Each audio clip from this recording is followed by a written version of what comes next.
everyone, I'm Ryan London. Welcome to another episode of the Supper Club Social, where we review restaurants, movies, and TV shows and talk about home bars, cocktails, and pop culture.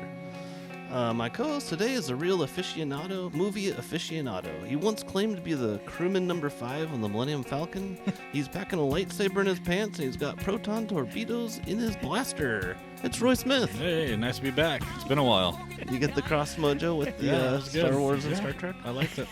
I mean, you're going to get a lot of hate mail from it, but, you know. Roy, our guest today, has many claims to fame. To name a few, he's amassed an impressive record as a baseball coach at Shadle Park High School with over 425 wins. Wow. During his 37-year career, he recently was inducted into the American Legion Hall of Fame. His legacy has been permanently stamped into the history books after having Shadle Park's baseball field named after him. And he's my favorite human growth and development teacher. It's Ron Brooks. Thank you. Thanks for having me. That last accolade that was my best one above the list. That's right there. Yeah, just teaching kids about birds and the bees, you know? And I was nervous. I could only imagine. Just be glad you don't have to do it these days. I imagine that class has gotten a little confusing. Oh, yeah. Well, Ron, welcome to the show. Is it okay if I call you Mr. Brooks? You can call me. You can call me whatever you want, and that'll be just fine. Thanks for having me. Yeah, this will be a lot of fun. Thank you. So Glad to be here. I know you from being my baseball coach around 2000. I think I was probably on the team, maybe 2001, not sure. But Roy, have you met Ron before? Nope, not until today. Not okay. I mean, I've seen him at the basketball games and then at the auction. Sure. When he went up there. Oh, that's right. The big speech at the auction. That was cool. That caught me off guard. Yeah? That was, I was heading out the door, and all of a sudden, Chris Eichstead said, "No, you can't leave yet." And I go, so that was special. We all know what to do when Chris tells you to do something. It's just how high and how far, bud. Oh, Don't move. Yeah. Just stay right. I coached him too. Yeah. Oh, really? Yeah. Oh, funny. We've gotten to know them from the basketball team because Carter and Carson have played together the last 2 years. So okay. yeah, it's been neat. So No, you're doing good. great. Well, let's just kind of start. So you said you grew up in this area, went to Balboa. Balboa, Sauk, and Shadle, and I graduated from Shadle in 1973. Oh, good year. And the thing about it, I think, in looking back, that was when Sauk and Shadle was one of the biggest high schools in the state. In my graduating class, we had about 840. Right. And there was no freshmen. It was just Roy's crazy to me. Roy almost just fell out of his seat. No, I graduated with 45 kids. On the flip side of that, 800 plus was just way too many. Yeah. And then at Sauk, that was 7th, 8th, and 9th, and Glover was the same way. They were over like 1,400. So they were big schools growing up. Now Shittle's like 400, 500 No, total? I think Andrew said like 1,000 or something. Oh, really? With 9th grade, though. Yeah. Oh, that was Yeah. your graduating class was Yeah. 800. Yeah, Yeah, I had that's 800, 800 in my graduating class. Right. Yeah, that's a I like to pack it in there. So, what did your folks do for work? but my dad was a teacher. He was a teacher and an educator, and then my mom worked at Whitworth, and she was a secretary in the student teaching department. Oh, so really? I was around really education my whole life. When I was a little younger, my dad taught in the Meade School District, so he would drag me to games, and I would just kind of be his ball gotcha. boy or do things that way. So I was always around teachers, so to speak, in sports all the way Sure. through growing up. As a younger person, I probably went to more Meade activities than Shadle because I was going with him to everything. And Sure, yeah. so that's where it kind of all started. That's what I kind of knew and created a connection with in that way. So you kind of went to college with a pretty firm game plan on what you're going to come out with on the other end, would you say? It's kind of. I went to a junior college. Oh, okay. I went to Wenatchee Valley for 2 years and just kind of trying to figure things out. And then after I went there for 2 years, then my dad got sick, and so I came back home, and I was going to go to Central, but then anyway, I ended up going to Whitworth, and then that's when I was still kicking around a couple other. I kind of want to be a sporting goods salesman, to be honest with you, and then I figured that'd get kind of too much time on the road. Anyway, so I pursued teaching and got my degree that way, and then that's where it started. Gotcha. And that was that way. And, Nice. And then you must have played baseball growing up, youth sports? Yes. And- It was funny, growing up, back in our time, we played everything. You know, it was just something where we just went whatever the season was. And if we had to shovel snow off the driveway, or if we had to find some kind of object to throw or do, we did, because it was just something to do. But no, I played all three, you know, and as at Shadle and that way. Sure. All three being football, basketball, baseball? Yeah. Nice. Yeah. I was a squad member on our.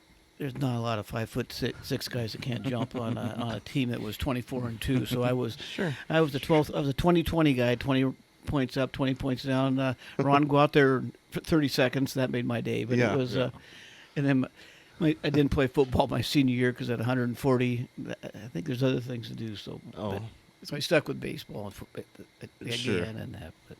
Not bad. What was it like making a Shadle baseball team when there's 800 kids in your class? I mean, these days everyone makes a team. Well, I guess I can only speak for baseball or basketball. I mean, you know, they've got. Well, it doesn't seem like a lot of kids try out anymore, anyways. It seems very filtered down, and then they keep several C teams or JV teams, and I don't know.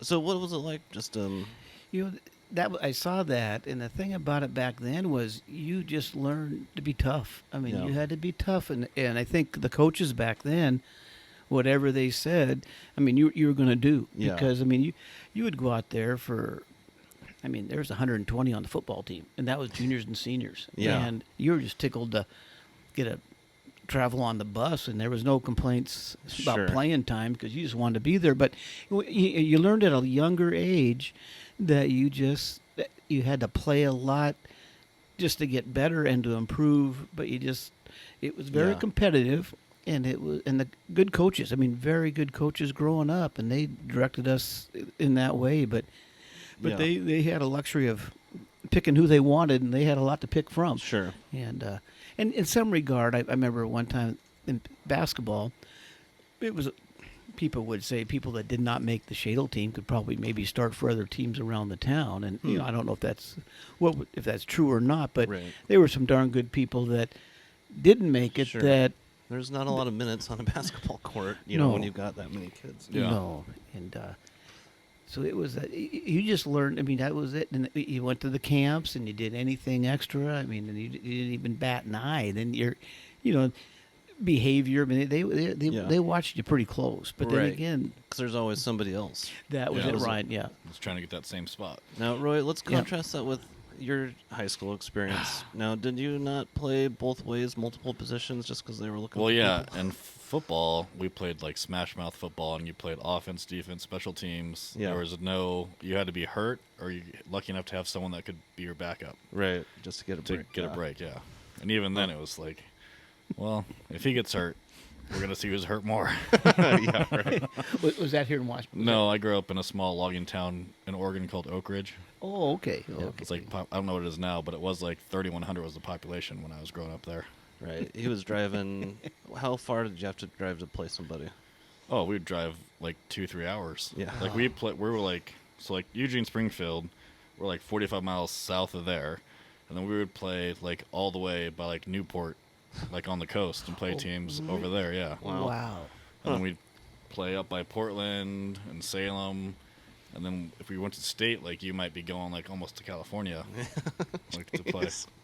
Nice. On my coach's bucket list, so to speak. You know, I've seen games, all different sports at all different levels, but we have a cabin up at Sasheen Lake, and I had never been to an 8-man football game. And so 3 years ago, I started going to Cusick 8-man games. Oh wow, They're really good, I hear. They're not bad. Yeah. They're just tough kids. But I sat there and I go, this is what it's all about. Right. I mean, the town shuts down. I mean, they're all there, and the crowd is there. Halftime, the kids meet their parents, and the players are having hamburgers and stuff. They're just just a low key, down to earth, A real social, real community driven thing. and they're all there. But that's been fun watching. Well, yeah, our stands were always full at home games because there was nothing else to do on a Friday night than go watch the football game, and half the kids were on the team, so Right. all the parents had to be there anyway. Yeah, I think it's interesting because, like, in your situation, Roy, there's probably nothing better to do than go watch a high school game. Ron, your situation, same thing. It's not like they were, I don't know, shooting BB guns or what. I don't know what I'm trying to say. Yeah. Nothing better to do is what I'm trying to say. Because, like, in that time, it's like, oh, live sport? Yeah, let's go watch it. I mean, that's growing up. You talk about we played at the Coliseum basketball downtown, Yeah. Nice. and they'd play 3 games a night on a Friday night, and after each game they would clear the stands so the next student body could come in. You know, so we see all these rivalry basketball games, and some friends will sit there and watch those, and that would be how it would every Friday at the Coliseum. Right. You know, standing room only, and Nice. and if 2 teams were playing, they got the luxury of being there. But then the minute their game was done, they would escort you out, and the other teams would file back Right, in. And yeah. so it was really, you know, growing up, that was really the hot spot in town. I mean, those games at the Coliseum. And was that where the arena is? Yes. Now? Yeah. I didn't realize that you guys played down there. That's kind of Yeah, cool. we didn't play. So it was kind of like Joe Albi Yes. used to be in that sense, yeah. Or how the one stadium is now. They just football Yeah, games I just guess so, yeah. rotate out. We don't talk about that place, Roy. We voted I know. against it. I know. So did I. We don't get too political on this show, but we've gone there before. Well, there's 3 of us on that one, so I would get on that topic right away.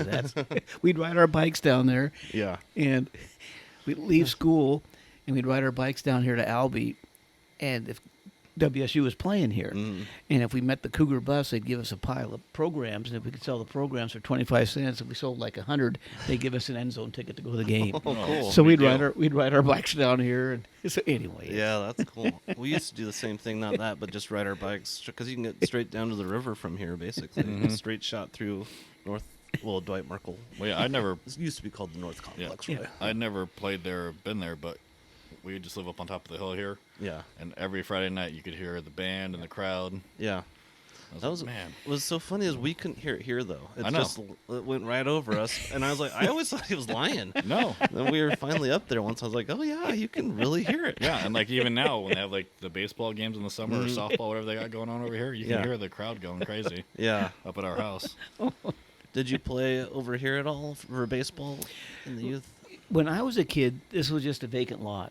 Gotcha. So when we would play, our youth league, we would play at the middle schools, Salk and Glover, Sac, and then but in high school we played at the Legion Field, Shadle Park. Sure. And played there, and Good deal. Well, Roy, I think we should put a pin in it here and All move right. it on to the next segment. Sounds good. That was a great intro though. Yeah, let me see if I can hit the right button here. Oh, I turned it down. Dang it. This was going so well. Oh, that's the wrong button. There we go. All right, we'll be right back. You never really know what you're getting here. So, yeah, we he just... always messes the buttons up. That's nothing different. You're getting the full experience tonight. I'll be at attention, Roy. You got I me. don't take it that serious. That's why I don't take any notes. I'm just going to wing it every episode. Roy is like every father on Christmas morning looking at the kids open their presents, and he goes, "Huh, wow, look at that. Look at what you got. We're so happy for you." Wife does all the work. Yeah. That's a great gift. Yeah. It's just always aiming to please, Ryan. Haven't let me down yet. Welcome back to the show, everybody. Sitting with us today is the all-time loss leader in Shadle Park baseball history at 348 losses. Now, Good. I'm glad you mentioned that. Mr. Brooks, that is an impressive amount. Records are made to be broken, but They- not that one. They say that you learn more from a loss than from a win. Maybe that's why you ended up with more wins than losses. Could be. A lot of sleepless nights. That was. Sure. I hope you appreciate that joke. It was kind of hard to say, but once I thought of it, I was like, oh, I got to say that. Because, they always have that stat of like, oh, well, how many times you strike out? You're the home run leader. And it's like, oh. All right. All right. To launch into our next segment here, we're going to play a quick little game called Take It or Leave It. So I'm going to say a word, and you're either going to take it or leave it. It's pretty light, and it's just a way to get the juices flowing for some questions here. You're in it just like I am. All right, let's... Are we both playing? Yeah, Yeah. Roy has to play. This is what he gets for not doing any work on the show. Because I could look up the whole outline if I wanted to every episode, but I just choose not to. All right, take them or leave them. Leave them. Tomatoes.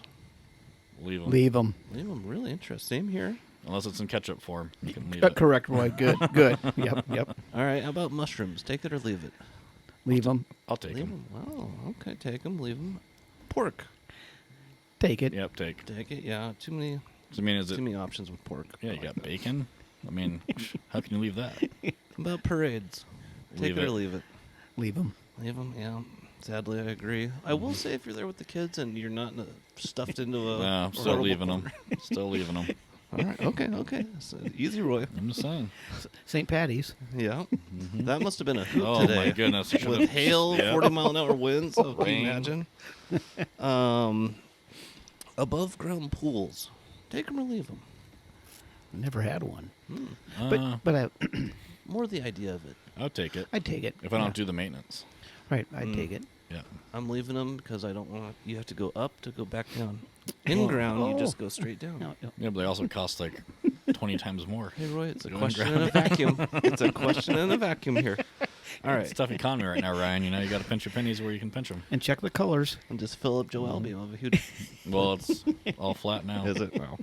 Wow. Movie theaters. Take them or leave them. I can leave Take them 'em. now. Take them. Take 'em. Okay. I like Before good movie. COVID, take them. But now, leave them. Mm. Because you can just get everything on your TV now. Oh, I see. I thought you were just worried about getting sick. No. Did you not know me, Derek? No, I'm just kidding. We don't go to them, but I would. So Yeah, I sure. would, That I was would like take- a for sure date night every time. Mr. Brooks, what was the last movie you saw in a theater off the top of your head? Oh man. You know, I think it was that War Horse movie. Oh, that's a good one. Oh, yeah. I think it was that War Horse. I So think you're that thinking Wow. 2008s, 2009s maybe? it was over Christmas. Yeah, Good memory. I think it was that War Horse, mainly because it was just so sad. Oh, But yeah. Right, but no, it no, I think it. Yeah, Is that the Nicolas Cage one? No. It's the Like Native maybe American? he directed it. No, Oh, I'm you're thinking Wind Talkers. Wind Talkers, yeah.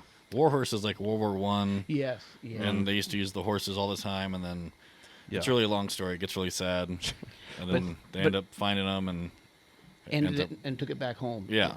Oh, But- interesting. His journey, the horse itself's journey in the movie, Oh, was a real doozy. yeah.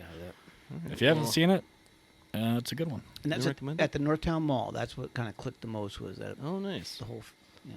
All right, black coffee. Take it or leave it. I'll leave it. I knew you would. I'd leave it. Yeah. Oh, But you know, I've got to have. I've got to have some hot chocolate and some cream in that too. A little bit. I'm making a turn. You know, You I got are- that espresso machine now, and We're we're working making there. coffee all the time. I never drank coffee my entire life up until we got married, and someone bought us a coffee pot, and I was like, well, Here we go. I guess I'm drinking coffee. Yeah. And I don't know, the sweetener's always been too sweet for me. I guess I'm sweet enough. You don't All right. need that. Small dogs. Take them or leave them. Always had big dogs. But when I was a kid, we had Scotties. I'd take them. Take 'em? I'd take Yeah. a dog. I Sure. I I've love always dogs. had large dogs, but I've dreamed of the day of having an actual lap dog sized dog Yeah. instead of a large dog that thinks it's a lap dog. So I'll take them. That's the most take I've ever heard. Yeah, All right, just a few more here. Country music. Take it or leave it. Oh, take it. I'll take it. Take it. Yeah. I mean, obviously, yeah. we just went to a country concert last I would night. take What it. was that one? It was Kelsey Ballerini. Oh, really? Yeah. Pretty good. Yeah, it was really good. Our friend Oh. Charlie made fun of us for going to it. Well, he was Oh. just jealous. Apparently, it's more of a teen girl type of country. Well, I had a blast. I had a hoot. She was good. She She had a was lot more entertaining. hits than I thought. And it was a lot more fun. It was fun. She was very entertaining. Flat billed hats. Now, Roy, you got a little curve. Well, 'cause going that's the on only way they there. make them now. I mean, I got a pretty good curve. I don't like them, but that's like the only way you can get them now. Sure. Where are we at? Leave them. Well, okay, that's sealed into Spokane history. I now. had to teach my son about that recently. He's Yeah. like, "How come some of your hats, the bills are flat, and some of them are curved out?" I'm like, "Well, someone had the bright idea of making it so if you bend them, they never look right. So you have to leave it flat." Man, I just remember like a different playing. It material. was just like that was how you wear your hat. Yeah. Oh yeah. When I grew up, it was like, "How close can you get it?" You grab the corners and you pinch them in and you form them. And Yeah. But the only way to know if a kid was under 13 or over is if there was a crease there. Like, Oh, because they bent it right in the middle. yeah, you'd be creased if you were little. you talk about the bill, but that's the other part. Kids wearing hats backwards. Oh, Yeah. I have a hard time with that. I can leave that. I tell them, and their answer is, well, it's not a big deal. I said, well, why do they make the bill in the front? You know, if it's Yeah. There was a True. video that circulates every baseball season. It's a guy in the stands. He's got his hat on backwards, and he's going like this so he can see the field. Yeah. And it's like, God, you're such an idiot. Right. I'll say the only time I go hat backwards is on the beach and I have sunglasses on and I'm like kind of wanting to look around more, let more light in. Or if you're on a boat. Boat, yeah, that's Yeah. 'Cause function. the speed. Wind, sure. It's all about aerodynamics, Ryan. All right, 3 more. These are really intense here. Leaf blowers. Take them or leave them. Taking it. Take them. Yeah, I think it should All come day. with the Yeah. house. Yeah. Especially if you got 2 large maples in your front yard. Oh, I believe yeah. that. Okay, stadium seats. I think I know where Oh. this is going. Taken. Take Yeah, them. Take them. Yep. Used mine very well today. And the last one is a true barber. Take it or leave it. I'll leave it because my wife cuts my hair now. Same thing. Mm. Yeah. And they're getting pricey. I was in a barber shop today. Carter's getting his hair cut. Younger vibe in there. And it was, I don't know. I was watching a basketball game, and then all of a sudden I realized it was from the night before, and I got so irritated. So I was like, wait, how are they going to play the championship today? Oh, dang it. And I Yeah, looked- selection. Yeah, so tomorrow. that was, No. I mean, I spent a lot of time in the barber shops, but yeah. I like mean, the I- movie barbershop. yeah, That's that's a fun funny. All right. Well, that was our round of take it or leave it. That was good. Fun time? Yeah. That might be the fastest we've gotten through one of your games, too. Yeah. 8 That was minutes. just a warm up, Roy. Yeah. All No, right. it's like 3 segments long. So, Ron, Mr. Brooks, let me go to one of the questions I sent you here. Not to take a too sharp a change in tone here, but you are a respected, revered person in the community. So, once you agreed to do the podcast, which was probably It was during 2 months basketball ago? season. It was a while ago. Yeah. I've just been like kind of thinking like, I should ask Ron that, and then I would just write it down. So these questions are kind of out of nowhere, but you know they're all to you. So you're the common theme here. But are these the ones you sent me? Yeah. Oh, yeah, good, these okay. ones. Yeah. We'll power through these and then go to the other ones probably in the last segment. Yeah. 9 minutes, just so you know, for this No pressure. clock. There's no time limits in baseball games, Roy. We just go till it gets dark. That's right. And turn the lights on. Yep. All right. First question here. And Roy knows my propensity for long questions within questions. So here we go. It is always assumed that over a long period of time, the constant, you in this case, doesn't change and the variable, your players, change. I'm curious in what ways you changed over the years, in what ways your players changed, and in what ways things need to change. And do you measure the period between change as growth? You know, I think 5 questions. Yeah. Yeah, Let's you know, try to count.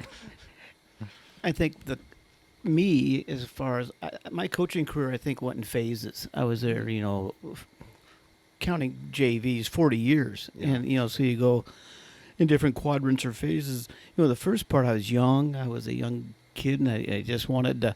And I had some great mentor teachers at Shadle, so I tried to follow them. And things I learned was, work ethic. Don't expect your players to do anything for them to do something that you couldn't show and do yourself. Lead by example, so to speak, and things like that. And so, I always wanted to instill, and I always would tell the kids, even throughout my career, we may not have the players, but we're not going to be outworked. Sure. And if I found out a school was doing something legally, then boy, they're not going to get the edge. We'll do the same thing. Yeah. So, I think I kind of stayed constant through my whole career as far as my beliefs and my personality and what we never took days off.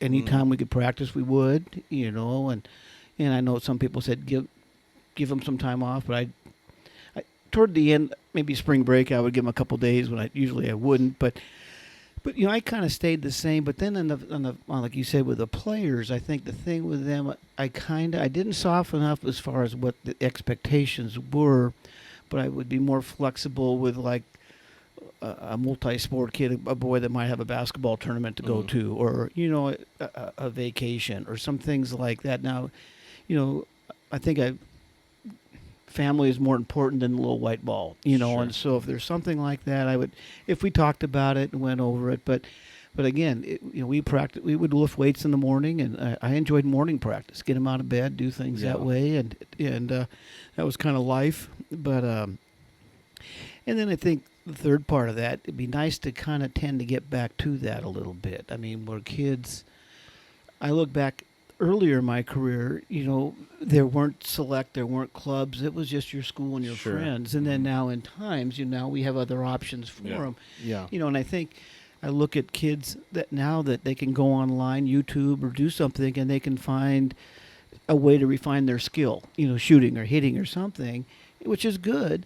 But then again, you can look up 15 of those, and there's 15 different messages. Sure. And so how do you direct the one that is the best fit? But those are all good avenues to have. But I would like to maybe tend to get it back to maybe more of a philosophy where, the kids, this is a foundation of a skill. Now, what could Sure. vary around it, you could do, but that would be that way. So you're But- kind of thinking the it's kind of shifted to the players.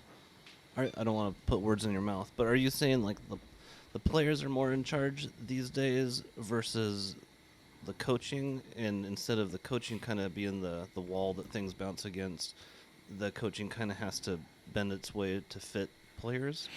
I think in some ways, not so much to fit them, but I think coaches now may have to be a little more flexible in what the Sure. player brings with them. Yeah. They're being exposed or around these things in middle school, maybe even younger. So now by the time we get them in high school, they've been to a lot of camps and on a lot of travel teams and this and that. And they've played a lot, and so and I know that wasn't going to swing a philosophy of what I had, but I could just see the background of what they were coming Sure. from, and parents are going to do what they feel is put their child in the best position they can, and these are good avenues for them. But I think it is definitely a change where I think kids are around it more, in that regard. Right. That leads me to another question I don't think I had sent to you, but it basically was like, what is a coach in charge of? Is it to develop players that come into their program, or kind of that brung with who or dance with who, dance with what's that line? I'm not sure. Dancing Dance with with who wolves. you brought. It's like a, so how much does it fall into you to coach these players up versus earlier in your career to now? I mean, it seems like they go through, they specialize early, they're going to camps and travel teams and thousands of dollars, and then they're on this Shadle team. How much can you really steer the ship once they're there? That's one thing that when I got the job, the head job back in '85, that was the first year we had a summer baseball camp. And we had that every year. And I made a point to get to know the kids at the feeder schools, the Balboa, the Salk, the Westviews, the Loma Vistas. And then it was kind of the highlight of the middle school game. I'd always watch the annual Glover-Salk games, and I'd let Glover-Salk play on the Shadle field. And just kind of, they get the whole north side involved. And, you get a little third grader, and now he's there going, 5th, 6th, 7th, 8th, all the way up. And we had that. Yeah. You get to know them on and off, more about them, obviously their baseball skills and what they're doing, but also the kind of kid they are and the person they are that way. And, I think the school team still has to ride precedent over the outside entities. But I think the thing, too, is people need to be careful with those. Like I'll tell somebody, I said, toward the end, they would talk about the teams they were on. And I said, well, I will tell you one thing. If your child has a chance to go on a play, the person they're going to be contacting will be their school coach, and maybe might not be their select coach, but they will or contact both. But I think that, and not every kid has that opportunity, and that doesn't mean that we got to provide the best opportunity we can for all kids. Sure. And that's why I found Shadle being. I never thought of leaving. It was just a place to be because of the kids we had and the program we had. We just got to know them all the way through, and Nice. in that way. So. That is a perfect answer and a perfect point to take a quick break and move it on to the next segment. Perfect. You ready to go, Roy? Oh, yeah. Okay. Just let me know if you're not. I'm I good. can wait all day. I'm ready. And I gave you an extra 30 seconds tonight on your timer, so You always give me an extra 30 seconds when I ask for it. We're ready. Welcome back to the show, everybody. We are sitting here with Ron Brooks, Mr. Brooks, if you will. Do most of your past students call you Mr. Brooks or Ron? Or is there a certain...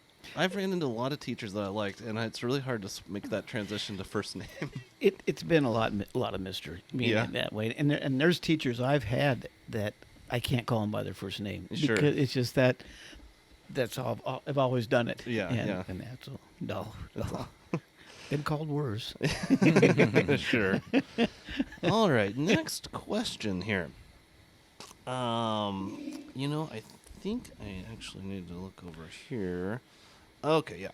So, fans of a team often measure the success of that team from high point to high point, like Super Bowl to Super Bowl. What happens in between, you only look at the good stuff. And coaches often measure the growth of a team during the season from the first day at tryouts to the last game of the season, and beyond that to the growth of their players after they've left the program. I'm curious, in what ways did you really measure success beyond just wins and losses?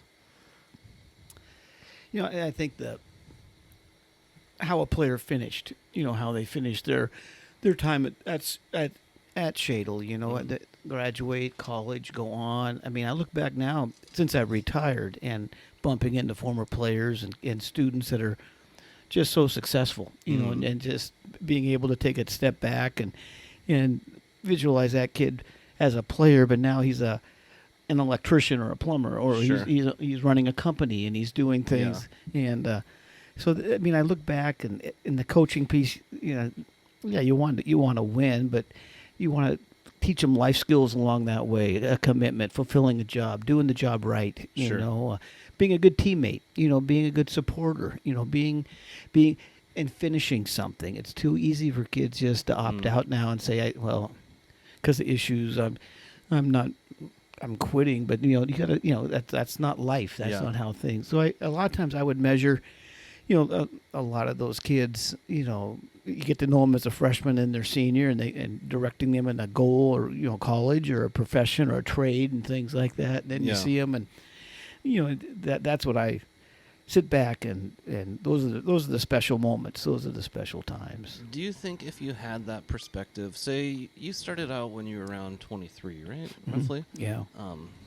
Just guessed at that number, if you had that perspective, say you coached for 20 years, took a complete break, and even kind of we're playing with time here, you get to see those players that you coached in that time, and they're older and they have families, and then kind of you like snap back and pick that right back up. How do you think that would change how you coached, or does that question even make sense to you? I'm trying to wonderful life him. Yeah, it's like you kind of get to see the whole thing, and I think you'll realize like, oh well, yeah, these are kids, they've got family. This is just a blurb on their thing. I don't think we really have to answer that one. If you have an answer. But I think I've had times where that's happened, where I've gone and I've seen former players with their kids and with their family. Then Sure. I'll visualize them back. This is the guy that played third base or right field or something.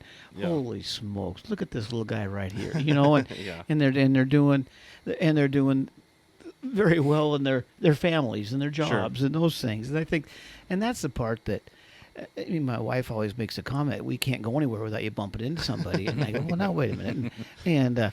But sometimes we'll drive from that place, and she'll go, how do you remember it? I said, well, at least I'm still hitting over 400. I remembered something good that happened, and with them, or a moment, know. And now it's ironic. I'll bump into, maybe I'll see a student I had, and I can't remember the name, but I'm creating. I'll look at them, they'll look at me, and I'll go up to them and say, you know what, I'm sorry. But they'll say, Mr. Brooks, you're my help. But at least Human I'm... growth development. At least, yeah. Remember when you showed the... Oh, God. But anyway, I didn't want to big time that student, person, because we made the eye contact. And at least say, does he remember me? And I go, and you do. And I think that's the part that... Sure. Looking back, that I've never left the north side of town, and you go places, and you around people, and and there'll be a time when those times end. But it's just kind of it's nice to be around those now and that. I mean, now that I think of that question, we don't really need to play with time. You coached long enough straight through to be seeing players grow and have families and still be coaching people and stuff. I So thought you were that's- trying to say that if he would have put you in that playoff game, you would have gone pro, but he didn't, you know. yeah. There was toward the end. It was about my last 5 years. There was at least 2 or 3 kids on the team. I had their dads. Oh, really? Oh, You that's know, cool. and the second and thirds were coming through, and I'd have them in a corner doing some talk, and all of a sudden I'd see these kids that I had their dads, and they're looking at each other, rolling their eyes, and I go, "Has your dad already told you this story?" and they say, "Yeah, Coach, is this the one when you told?" Yeah, oh God, dang it, that's the same one. Oh, man. I better make this one bigger. But anyway, No, it was a 12-pound fish. Okay. it snapped my line. Yeah, exactly. Oh man. Good deal here. Let's go to another question here.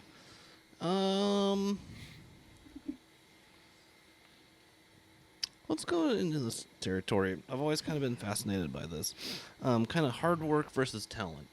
I first stumbled into this whole concept. I think I was listening to a book about Ted Williams, and it something about, he practiced so much that he ended up being able to read the rotation on a ball, a Right. pitch coming, and I think I might be butchering it, but he believed in the hard work. Like, you do it enough times, you work, and you can achieve as much as anybody that has that natural talent, you say. So let me go back to my question here. What was it? Hard work versus talent. Can you give examples of players that exhibited each? Do you coach each type of player differently? And maybe even before you answer, is that even a thing? Have I created this whole thing? Because there's people that walk onto a baseball field and they're like, did you have a four-seam ball in the womb or what? You know, that's a good question. I think there's certain parts of games that things are natural. I mean, I don't golf, but I bet there's people that can drive and people that go, how can that person hit it that far? And look at his hands, his stance. But a lot of God-given talents in that skill. I had, I had 2 kids in my time that I never bought a radar gun, but in my time up there, both were scouted by scouts. We knew what the gun was on with these kids, and one he was pretty good. Yeah. And I always had to. I told somebody. They said, "What drills did you teach this kid?" Right. Now I could say I did the underloader, but in pure, I said I didn't teach him a thing. Yeah. I said he was given that talent, Right. and what he did with that, he was one of the hardest working kids that I'd been around. But he had a basis to begin with. Now you have a boy that there's certain things they can work, and they may not get faster. They might not get quicker, but it's not because they didn't try. And I Sure. think that work ethic that maybe the less talented kid has that the talented kid took advantage of. I mean, sometimes at the end of the day, at least he knows he didn't shortchange himself, Sure. and he did the best with what he had. And I will say, looking back at that one part, I was really blessed that a lot of talented kids also had a good work ethic that weren't satisfied with just where they were at. Sure. But I think that was their peer group of their teammates they were with, and they kind of were leaders, and Yeah. they could lead by their skill set, but also they led because they were in it together. And I think we talked about this a while back. I mean, I think what we got to get back to are kids, playing with more of their peers, their friends together as long as they can, because we all know we've been talking about that life's too short, Yeah, and yeah. you go through high school and then all of a sudden we all go in different directions, for a long time. We would go down and play the Tri-Cities, and people would say, are they, and they would win, or they had a good run of talent down there. But after the years, they were good, and Yeah. it was the weather, and they didn't have snow, but Right.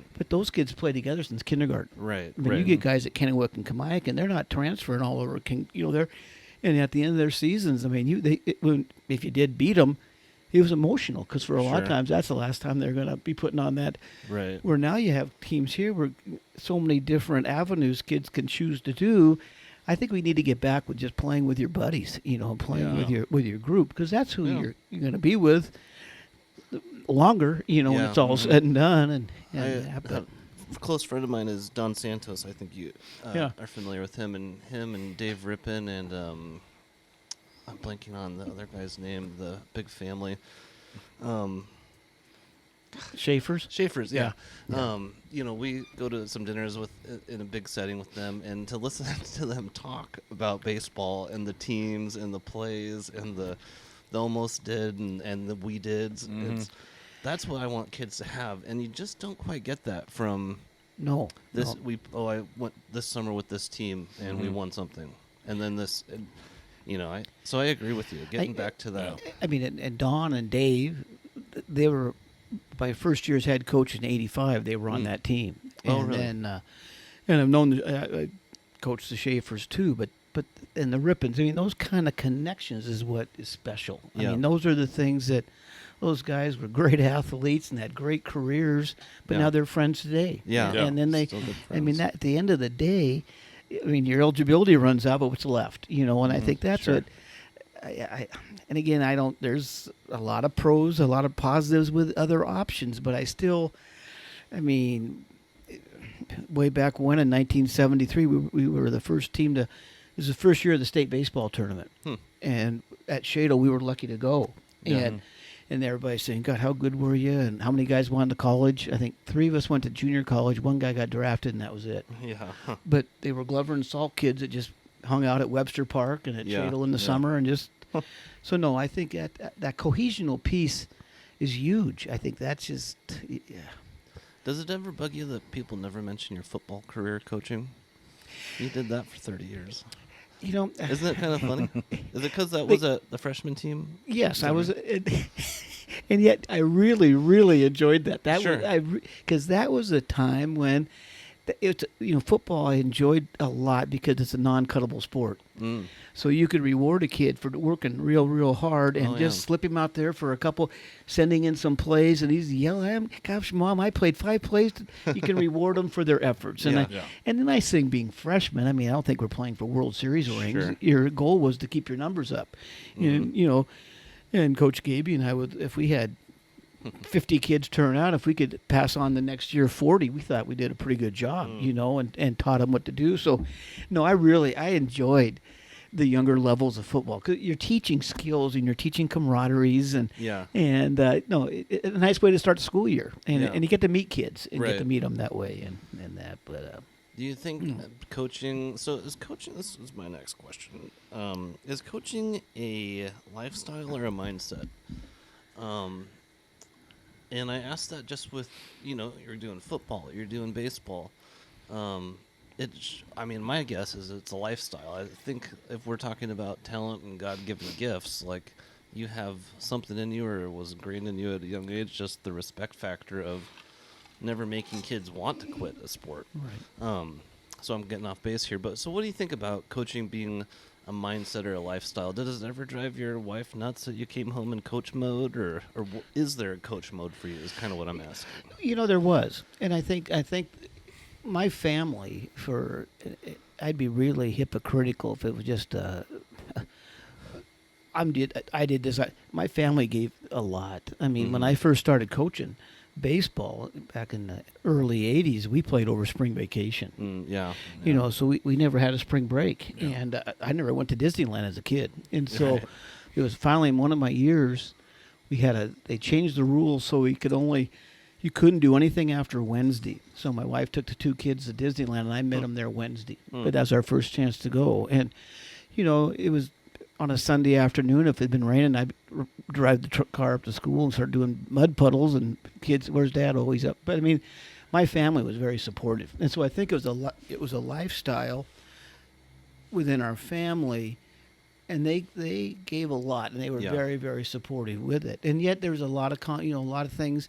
I know with the kids growing up, in that window of time with their winter activities, I quit going to clinics because that was my family time with them to go watch them play and to do things. And then in the summer, that was when I didn't coach. I ran my camp, but I was George Steinbrenner. I'd make sure that the Legion coaches had my number. If something happened, I'm here. Sure. But I'm not going to be. These are your kids, your team. You do what you need to do. If you need it, if an issue happens, please. But then Yeah. I got away, but I was around it. But I got away. But I think it was more of a lifestyle that way that created. Sure. And then again, the other part was that Ryan, I got better at time because I was young. I got the head job. I was 28, and I Spokane League was a tough league. Yeah. I was a young guy out there going against all these big schools. I was intimidated, so I Yeah. was, winning and nervousness and all these things. And then after time, I just learned, hey, my wife didn't lose the game, and Sure. she did, and so, Yeah. so no, I just learned to turn it off and do those things. Compartmentalization. Yeah. Like this happened there, deal with it there. Yeah. And I think it's really, the support was always there during the game, but then after the game was done, other things could be talked about. Sure, And, yeah. And so it was a good team and family effort, and I was very blessed for that. They were very helpful with that. I've had periods in my life where I get really into maybe coaching a team or whatever, and I've always thought it was like just it's unavoidable. Like somebody looks at you like, we're not talking about it anymore. And it really helps you I could only imagine what would have happened if I was a single guy just fully dived into it. I probably would have gone nuts, been insufferable at practice and coaching, and it wouldn't have worked. But being able to just have someone say, that's it, we're moving on to dinner. How was your walk to school or whatever, That's one thing I would give to other coaches pursuing this profession is you have to have a hobby. You have to have some kind of hobby or something where you, with your family, if you're, where you can just have that window of time to get away. Because your kids aren't playing and they're not the victims of a loss, and Sure. they're not those things. So you just need to have that time where you can flush it, so to speak, and just go away from it. And I was toward the end, it was easier to do that, but you still, but between the lines, it was still important, and you weren't going to change what you're doing, but did Sure. it that way. But Well, I think that's a perfect time to take a little break. Yeah. Right down to the wire on that one. I like to push it to the limit, Roy. oh, Roy, you ready? Yeah. I already hit the button. I've been ready. You better be ready. I already got the camera going 2 minutes ago. Comfortable? Oh, yeah. Okay. It's about you. Oh, I know. I want you to be comfortable. You got a fresh drink? Always. Okay, you ready to enjoy My the cup show? never runs empty, Ryan. It almost always runneth over. But it doesn't. I know. It keeps you almost. wanting. Almost. Those Butterballs hold a lot. Yeah. Not sponsored. Not yet. sponsored yet. But getting we're, close. We're on our way. we're getting there. close. I did leave a message on the Butterball helpline asking for sponsorship. Never heard back. All right, Mr. Brooks, another question for you here. Do you identify as a coach or a teacher, or dare I say a manager or an educator? What's the difference between coaching and teaching? And isn't it funny that baseball coaches are called managers and that they wear the uniform? That is my favorite thing about baseball. At least in the old days, Yeah, it is coaches true, because all wore the uniform. Our baseball coach wore the uniform, too. Why? Maybe start there. Did you wore the uniform? Didn't you? Oh, yeah. Could you imagine, though, if your football coach wore Pads. football pads? Yeah. Well, even not the pads, just the jersey and the Yeah. white pants. And a a helmet. Yeah. And the neck roll, too. Got to give him the neck roll. Now, doesn't that all stem from players used to be managers? So they would actually play and be managing or whatever, coaching. And then they have so many, a pitching coach, infield coach, hitting coach, all these other sub coaches underneath them. So you're the overseer of it as the manager, but no, just the Sure. coach piece. But Gotcha. Yeah, so and do you want me to repeat that question? I never put that together till just now. the coaches that's- wear the uniforms? Yeah, my only athletic coach that wore the actual uniform, too. Yeah. And Learn something every day, Ryan. You know, it's actually, the person that brought that to my attention was Paul Jensen. oh, really? And this is actually his fridge It is. from his basement. And we used to have his hot tub, too. Does he live right? They moved to Sandpoint recently. did? Yeah, so they have 2 of their 3 kids live there, and they sold their house that was right up here on Fleming Right. and lived up there. It must have been like 2 years ago, right? Yep. Maybe? Yep, that seems about. He My put- back went out about 2 years ago. He Moved was in the hot tub. he played short and I played second. Oh, okay. He was a Yeah. year ahead of me. He's a And, great storyteller too. He can tell a story like no one's business. Oh, he has them. Good player. He's a good player. His kids were good kids. He can weave quite a tale. He talked me into taking his broken hot tub here. Yep. Well, then you talked me into it. The traveling tub. Yeah. I look at that question and I think teaching and coaching are the same. I think it was the same thing, just different subject areas. But I think, I think teaching helped me in coaching because you just don't assume anything. You had to learn how to teach skills and teach the basics and teach everything. And that's what I really enjoyed about coaching was the teaching piece, teaching them new, techniques or styles or, what we're doing. And that's when I thought, and that really helped me. Teaching helped me coaching because when I would teach PE, if I saw a kid that could throw, I'd ask him, "Have you play baseball?" Yeah. And you made coaching freshman football. If I saw some athletes down there, what do you do in the spring? Yeah. And so I mean, it's almost like I was able to make an earlier connection with those younger kids that maybe Right. moved in or I didn't know, and I would say that helped a lot down the road. I would find a handful of kids throughout a year just teaching PE, being an athlete and just kind of throwing that question out there, and they'd always say, well, maybe, why don't you turn that well maybe into trying it? Sure. Let's see what we can do with it. And especially if they were a freshman, let's just give her a shot and see you have nothing to. Yeah. So I really, that was the part that was really beneficial and really helped was just teaching an activity class, and then that kind of helped with the coaching pieces, filling in spots or making connections with kids. Sure, and yeah. doing things that way. It occurs to me as you talk through that, one of the differences as a coach, it's kind of on the player to take the burden of wanting to get better. As a teacher, you teach it. If they don't get it, or I don't even want to say don't get it, especially these days it seems like are unwilling to do the work that it is to get the grade, then you ultimately have to say, okay, well, I can't really push you any harder. I can just present it, and you can either do it or not. Whereas coaching, you have a few other keys you can push to get the best out of somebody. Whereas in teaching, you're not really trying to get the best out of somebody. Maybe you are, or maybe just in a different way of saying it. But you're so limited with the time, hour, day, or whatever it is. So, and I think in the teaching piece, you know your students, but maybe not as well as you know them as an athlete or playing the sport. So if you see like you say, maybe they're not working hard in practice or doing things, there's always the playing time issue. Sure. He's better than you, or he's working harder than you, or you can put them in the athletic realm of a game setting and see if oh my gosh, he went 3 for 3. Good. Well, I guess he proved me wrong, and those things. And or academically, you don't know what else is all on their plate. What's going through in their situations, and and maybe the best they can.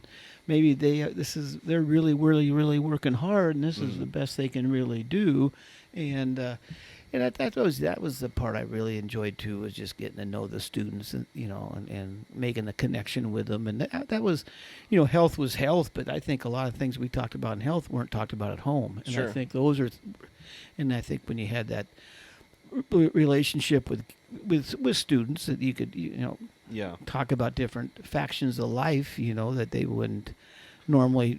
And now with the media world, no one talks anyway, and so you don't even. It's so now you had.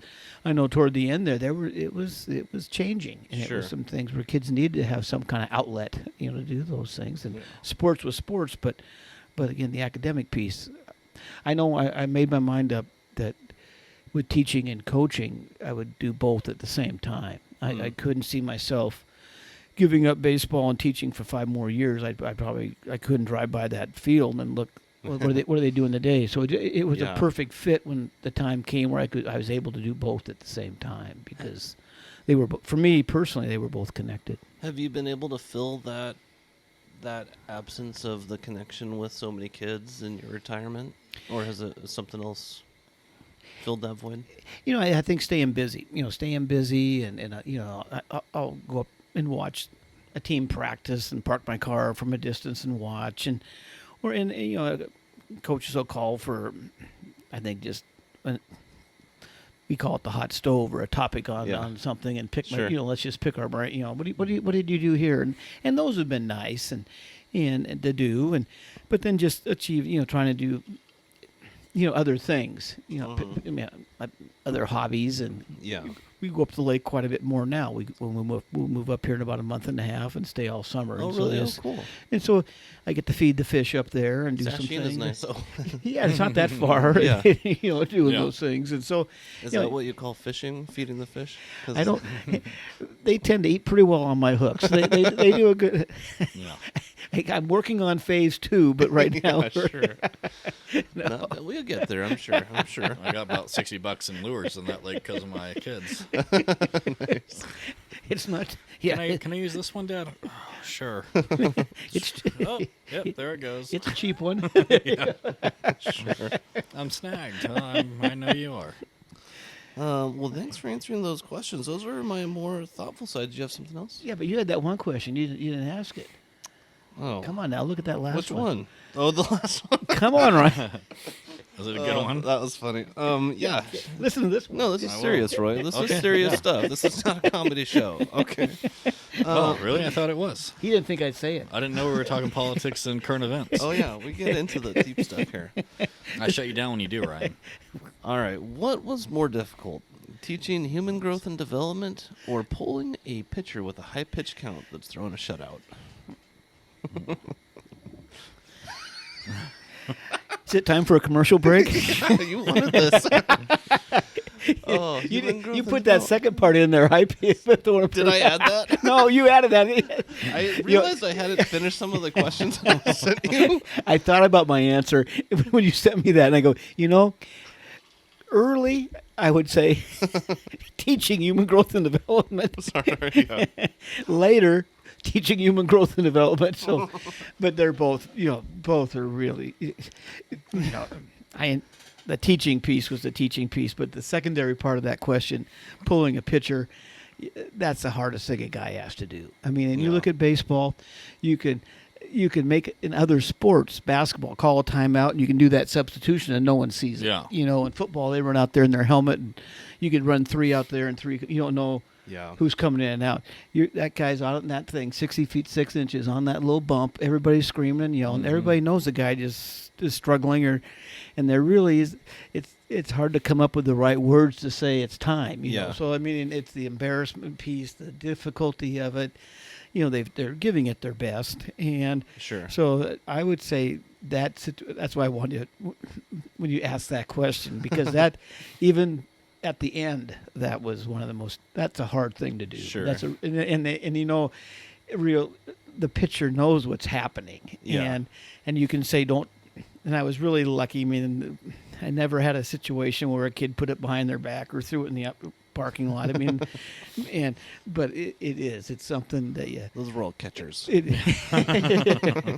But that was hard, and Yeah. and again on the realistic part, like you say, the educational piece there, that question. I mean, that's something again where it was topics that again kids needed to have some information on that maybe they had no other avenues to turn to, Yeah. and so you felt you were at least explaining life lessons to them that Sure. they needed to have. And A good, healthy perk of the job being a burden of the job, I guess, really, but a good one.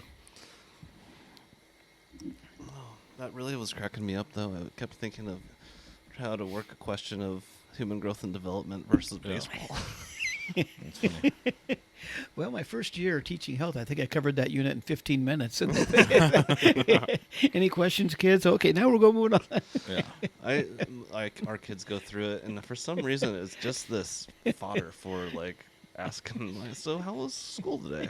Yeah. What'd you learn? And we talk about everything. I mean, we've already had all those talks and stuff, but it's just the last thing they want to talk Yeah. about, which makes it more fun to talk about. But I feel like they start so much earlier now than they did when we were kids. I don't remember hearing Yeah. about any of it until I got to high school. Sure. Yeah. Not from a friend or whatever that was saying they touched some girl third base or whatever, Yeah. But Yeah, it does seem a little more in depth at a younger age, but I will just also say that the kids are growing up way faster. Yeah. They're exposed to so much more than we were as kids. There's more on TV now than I Oh, I had. know. Yeah. mean, Well, even if you put on like a PG-13 movie, like when we were kids, it's like, I can't believe this isn't a PG-13 movie. Yeah, right. Now you watch a PG movie, it's like, oh my god, this is like should be rated G or something. Yeah. yeah. Then you got all the variety of channels and the Yeah. and then the YouTubes. It's a All at chain. your fingertips. Yeah. Don't have to wait for the dial-up to go through and hope nobody calls your house when you're online. Quick question here. How would you describe the space between an immovable object and an unstoppable force? He just I has love to it. know. That's one of my go-tos. There's no right or wrong answer. A movable object. The space between an immovable object and an unstoppable force. Jeez. This is where the rubber meets the road, Roy. Yeah. We used to build things in this country. Yeah. No, you don't have to answer if nothing comes to mind. Nothing comes to mind. That's most people's answer. I've used that phrase a lot, though. Usually, that opening intro, I introduce Lyle as the space in between an immovable object and unstoppable force. Well, I don't think I have a whole heck of a lot more questions here for you. It's surprisingly enough. You take This take has a been breath. fun. It's been a good time. This is. Oh, I got one. So we got about 3 minutes here. Who gave you the best coaching advice? Something, maybe not, it's hard to zero in on one thing, but off the top of your head, can you think of one thing in particular that somebody said to you that really clicked and not necessarily changed your direction of coaching, but maybe even reinforced how you coach? I think I had, again, when I first got to Shadle, there was Coach Brown and Coach Sheridan and Coach Bailey, and those three were three all-time Hall of Fame coaches. And, I was really, I played for Coach Brown, and I worked under, Linda Sheridan, and I was just a sponge. I mean, I just wanted to learn. But I know one thing that they told me was, in difficult times making a decision with a player, treat them as if they're your own. How would you want your child treated? And the respect factor, the caring, the choice of words, those kind of things. If Sure. Don't let your emotions get, treat them as if you would want your own child to be treated. And Yeah. that always kind of stuck with me because, no one made an error on purpose. No one's going to strike out with the bases loaded because nothing better to do. And they also kind of told me about role modeling, Sure. if you yelling and screaming and this and that's not going to increase the performance, it's just going to put more pressure on your players. And so I was really, but treat your players as if they were your own, and then the role modeling piece, language, teaching rather than just you can yell, but yell with a purpose, not just yelling to yell. To That doesn't- degrade or whatever. yeah. Right. That was something that I learned from, and I carried with me my career with those kind of things. Well, you definitely exemplified those from what I know of you. Well, The it was- only thing I heard you yell was, "Guys, we're not playing pinch and tickle out here." Oops. No, that was no. Oh man, baseball. is There's some some good fun times. There Yeah. were some darn good memories. So Roy, we've got 1 minute left. 30 seconds. All right, let's start this new game real quick. We can take a quick break and then yeah. finish it off and Let's take a close quick it out. break and we'll go from there. Sounds good.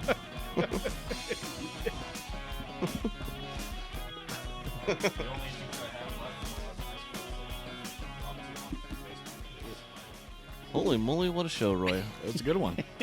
Got Coach Mr. Brooks here. It's been a great time. My dad always told me never burn a bridge. Not that you're somebody I'd ever have to burn a bridge with, but we had Mr. Maxfield on here, had you on here only about 25 years in between communications. Yeah. And you're the same guy I remember back as a kid. You had all my family. Yeah. I think people are really going to like just hearing you talk about baseball. So Yeah. thanks for coming on the show. Well, thank you for having me. This has been a lot Yeah. of fun. I've really had a great time. Thank Yeah, you. It was And great.